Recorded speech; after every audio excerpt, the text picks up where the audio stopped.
Eetris on uudised ja stuudios Rohke Develak.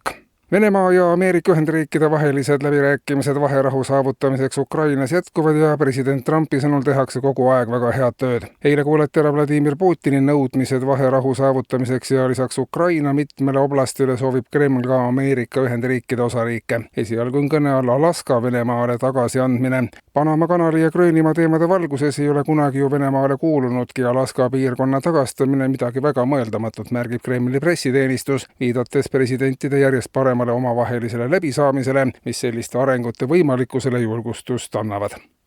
Ja Eestisse. Eile katsetati valitsuse poolt kavandatavat üleriigilise näotuvastusprogrammi tööd. Katsetus viidi läbi Toompea lossis. Enam kui 2 tundi kestnud katsetuse käigus ei tuvastanud näotuvastussüsteem mitte ühtegi nägu. Katset korrati ka istungite ajal Riigikogu saalis ja tulemus oli sama. Muidu igal pool seni tõrgeteta toiminud näotuvastussüsteemi välja töötanud teadlaste sõnul tuleb see tõenäoliselt sellest, et suur hulk poliitikutest on aja jooksul oma näo kaotanud. Samuti varjatakse sageli oma tõelist palet või tehakse parasjagu muid näotusi ja näotuvastussüsteem ei suuda sellises kahepalgelises keskkonnas tulemuslikult tööd teha. Väljaspool Toompead töötas süsteem laitmatult, lisatakse teates.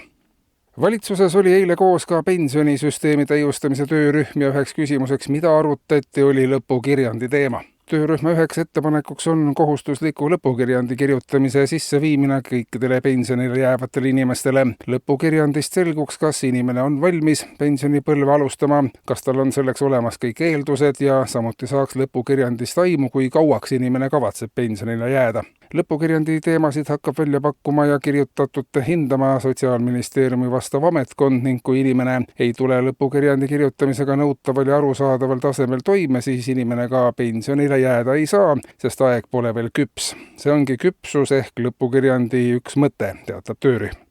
Ja teade politseitöömailt. Kell 1 täna öösel hakkas tööle Toompea lossi valve- ja signalisatsioon ja sündmuspaigale saabunud operatiivtöötajad avastasid hoone läbivaatamise käigus, et keegi oli jälle põhiseaduse kallal käinud. Põhiseadus oli küll alles, aga näha oli, et seda oli siit-sealt näperdatud, püütud seda vististi muuta. Samas oli jälgi, nagu oleks sealt juba midagi ära võetud. Viimaste kuude jooksul pole politsei sõnul olnud ühtegi sellist nädalat, kus põhiseadus oleks saanud rahulikult olla. Kui olukord ei parane, tuleb põhiseadus viia ohutumasse paika. Igaks juhuks viiakse nüüd läbi ekspertiis, et olla kindel, kas tegemist on päris põhiseadusega või on see juba ammu asendatud odava koopiaga. Iga erakond paneb nüüd tänasest välja ka ühe valvuri, kes hakkavad öösel põhiseadust teiste erakondade eest valvama.